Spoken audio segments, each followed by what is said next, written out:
Right, welcome, Nature Infused Ash here, foraging with Bigfoot.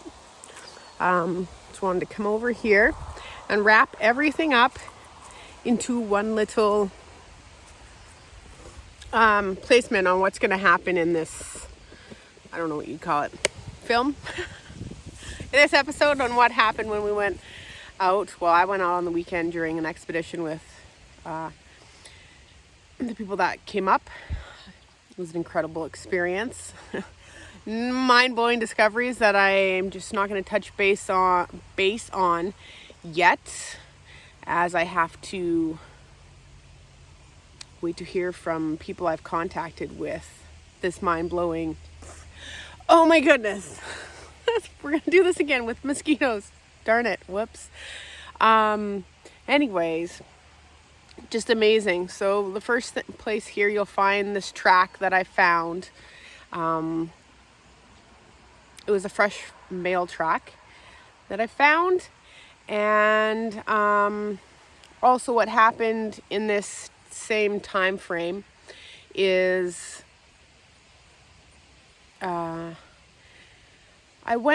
we were going to go down the Porcupine Trail, what we call it, and I wanted to really connect with Jane's track, but I was off, obviously, because I wasn't far enough down the path. And anyways, I was walking along, following the guys, and all of a sudden the pathway lit up, and I was like, ooh, yes, perfect. Followed it right in, and I found her path, because I wanted to show the guys that were out there the track, right? So I was sitting there, and one of the expeditioners didn't go. So in total, there was me, Todd, and 3 others. And so 3 of them went down Porcupine Trail, and the other one stayed in between myself and camp. So I sat with the print and wanted to wait till the other guys walked back so they could see it. As I was sitting there, I give out a whistle, seeing if Todd could hear me, if he was coming back. Well, I got a whistle, which was behind me, which I thought it was Logan. And so I sat there with it and went, oh, okay, cool. He's a really good whistler, better than Todd. Which is, Todd's a really great whistler. So to have someone succeed that, I was in awe, really. And anyways, I sat there and I waited probably, a couple minutes go by, and then ahead of me to my left, so the Porcupine Trail would have been on the right, and they walked down there. To my left, I hear a knock. Knock! I'm like, oh, cool. Oh, they must be doing, I waved it off as they must be doing some knocks while they're down there. Anyways, they come back, I show them the track, and we go back to camp where Logan was. And he brings up the, oh, did you hear that whistle? I'm like, or something. I don't know how we came upon this, but I might have said, oh, that was a really great whistle you did. He's like, I didn't whistle. And Todd's like, no, he doesn't know how to whistle. I'm like, what? And then Logan's like, oh, I thought it was someone whistling. Anyways, the person that I heard wasn't a person, and it was a Sasquatch. So in between camp and me was a Sasquatch whistling back at my whistle. And then obviously he scooted over and gave me a knock rock, or a rock, whatever, a tree knock, and was playing around with me, which is mind-blowing, because I did not think it was anything other than Logan and the other expeditioners down the trail with Todd, which all confirmed were not any of them, and it was all Sasquatch. So that was a mind-blowing experience. Another mind-blowing experience for me was finding the Pennard playground. I didn't find it. Todd found it last time when they were all out, and showed me and the expeditioners we were with this time. Holy man, you guys. This is where the major discoveries are happening. And this is where I've reached out to people of certain abilities to help with this, because this is just so epic, and I can't wait to go down on that path when more comes of it. Anyways, So that was cool. I'll post some photos here in the video as well as some just stuff and what we found throughout that structure and playground. And then what else? Okay, on the last day I was there, the boys went out. I didn't want to stay. I wasn't feeling too shabby. So I stayed behind. It was hot out. And well, I always know what happens when Ashley stays alone, which is nice. And I was just puttering around camp, and I was walking outside the trailer back to my vehicle, and all of a sudden I hear a knock, knock off in the distance, probably just further down the trail from where we put gifts of the apples. Oh yeah, my chaga was missing too. And no, you know, some people are like, oh, it's a squirrel. No, it's not squirrels. I know who it is, and it's pretty mind-blowing. So this weekend I'll be heading up to the boreal forest to grab more of what they're asking for, to bring it out on my all-feminine expedition, which I'm getting excited about. Anyways, back to being in camp alone. Sitting there, so about 30 minutes later, I was standing towards, like facing the back of my vehicle, doing something in it, and putting stuff away or something. And behind me, all of a sudden I hear this, hey! Holy cow, my heart dropped because it sounded, well, what's yelling at me kind of sounded like Todd, and I turned around going, holy man, what the heck, Todd? And it was nobody. It was complete, like, what the heck? Okay, that was mind-blowing. I didn't want to say anything to anybody. But I can't withhold truth of what it happened.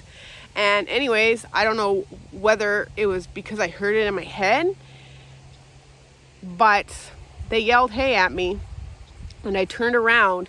It sounded human, but it didn't sound human. Kind of sounded like Todd, and we all know that they know how to kind of mimic Todd, the ones out there anyways. I'm not talking about all Sasquatch. And I was like, whoa. Okay, that's pretty cool. Sit with that. And I don't know, an hour goes by, and I'm like, okay, it's time for me to leave. Start putting in. I'm like, yep. Oh, sorry guys, just, mosquitoes are eating me alive. And anyways, I was putting stuff away in my car, and all of a sudden, I'd say 100 yards away, which would be on the other side of the Porcupine Trail, which is just about 100 yards, was a knock, knock. So I grabbed my hands and I'm like, clap, clap. And then he's like, knock, knock. I'm like, clap. And then I did some kind of weird clap. And then he's like, knock, knock, knock, knock, knock. And I was like, whoa, cool. Cool.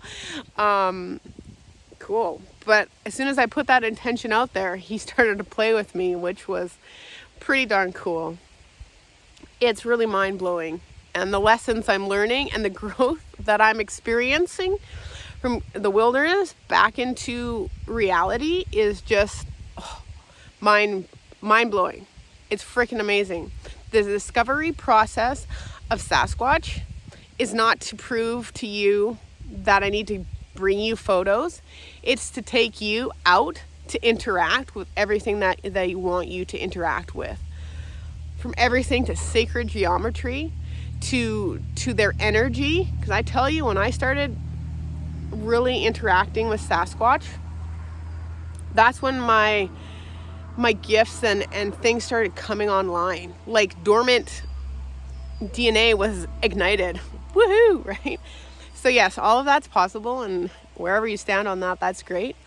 But yeah, I hope you enjoy this video of some of the experiences that went on this weekend, and stay tuned for my time alone with me, and it'll be my expeditioner, which is gonna be amazing.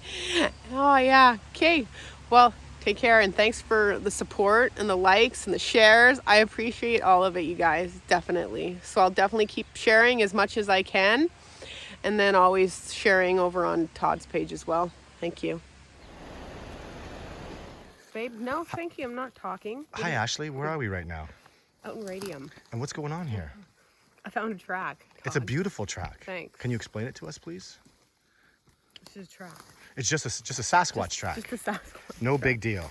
Well, it was a big deal because I was trying to figure out if it was an ungulate track because of what Just Because you've mistakenly seen a couple ungulate tracks that you thought were a mid-tarsal joint between them, and they were. no, I didn't mistakenly. I asked you, so I Right, could know. you learned about it. Yeah. And this is definitely... So when I found this, I just thought it was interesting that it had the heel. And then when I felt into it to make sure, I wanted to make sure this was like crushed, right? Yeah. Like see how it's all crushed, but then there's like a root. that's been damaged from whatever hit that. Yeah.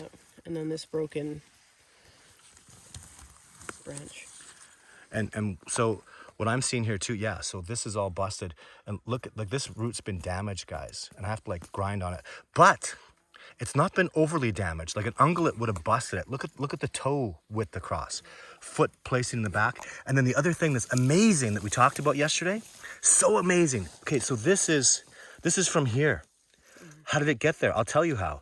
So when the foot comes in like this and it pushes off, it pushed back and kicked this debris back. See that? It's so important. The debris from here got kicked back here. So the toe went up and it did this. See, like it pushed and it kicked debris back. That's a foot stance. And this is fresh. This is very, very fresh. From a young male Yeah, Sasquatch. from a young male Sasquatch. We're in agreement upon that. How did you find it, Ash? I just feel the energy. So you were drawn to the energy of it. I was feeling the energy because it said there's something here. What makes you think it's a male? Because it just, that's what it said to me. Right. I just feel the energy. Yeah. Again, I can see the energy. Just like when I go over there and I put my foot into Jane's, I can feel. Yeah. It's like I turn into her, Yeah. and like I could see her walking through the forest, and I was like, "Holy cow! Wow!" It's a beautiful gift, right? Yeah. It's very, very real. So this is instinct. This is connectivity. This is empathic ability. This is precognition. This is the future of the beautiful world we live in. That's what the discovery of Sasquatch is actually about. It's not just some ape in the bush. There's a reason this discovery process has only been facilitated to few people.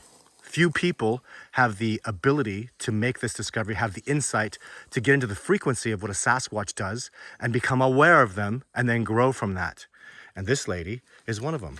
And this gentleman is new to it. And another one. And here's another one. And there's another one over there. That's what we do. And they have amazing energy. Right. Fantastic. Thank you, Ash.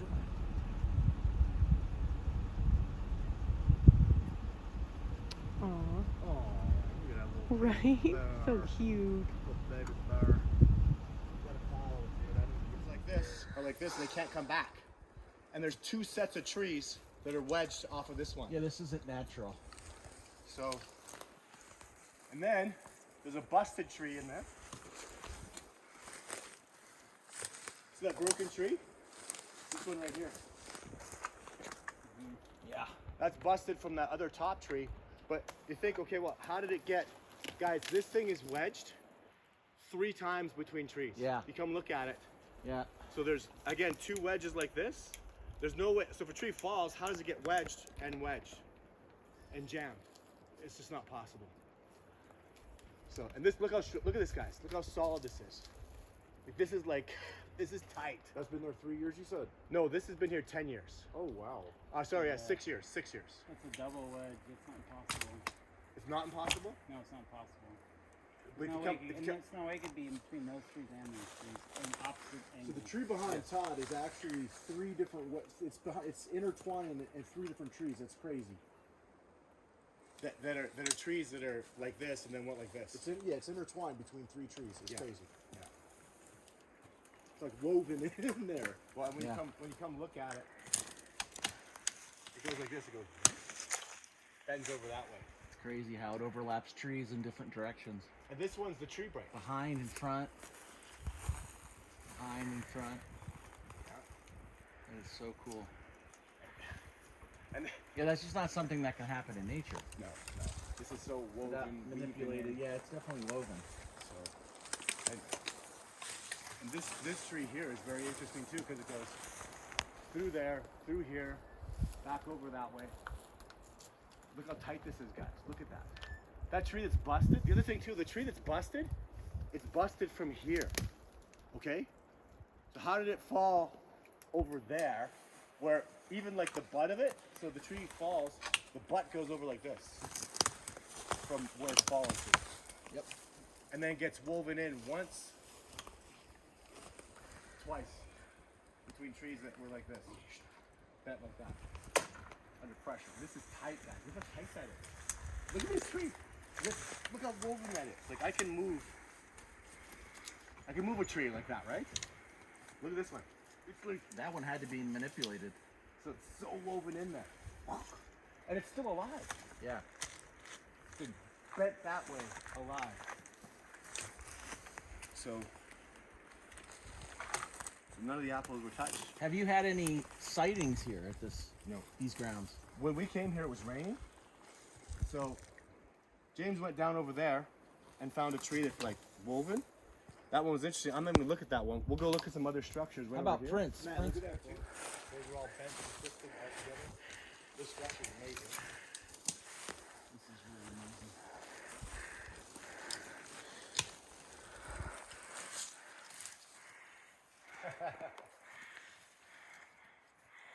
Yeah, get some shots of these, bro. Looks like most of these have bases too, which really. This one was bent first. Cool. Somebody out here jerking off. Yeah, you gotta look at this guy to appreciate like how it goes around. How the hell did they do that? You see what I'm saying? Like this tree right here, guys. So it literally, it pushes over this way, then it comes back around the tree this way, then it shoots over. How the hell did it even do that? Over this way. This thing, look at this. Look at that. You ever seen a branch do that? No. And you know what? This is not the fun one. There's one over there that goes 6 times. Whoosh, whoosh, whoosh, up and down, just over there. So, if you think this is natural, it's not. So this branch comes under that one. Look at the twist. Around here, but we're not done. Oh no, let's go this way. Look at this. So the branch goes under this one and back over that one. Look at the weaving in this. Look at that. Under, around. It's like a magic branch that just didn't stop. Look, it's over there. Weaving. It's weaved over here, weaved over there, weaved around through here, under, over, under, over. Like now, let's go with the branch. Woo wee! Mind-blowing. Like what a gorgeous. Like, what do you think of this, Ash? I don't know, it's magical to me. It's so beautiful, right? Yeah. In an area where we've seen stuff like this 6, 7 times now, and I've only ever explored 3 of these structures. So let's go look and see what we can find within, a couple hundred meters.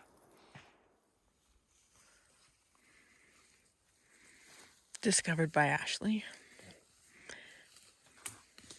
I'm just saying that to the people on camera. Correct. This is the second time in my whole life I've ever seen this. Just wait for Dan. I'm going to show you guys another setup like this that just happened in October of last year. But you need to see the evidence of this. This is very profound. That's clearly a Sasquatch tree break, right? Yeah.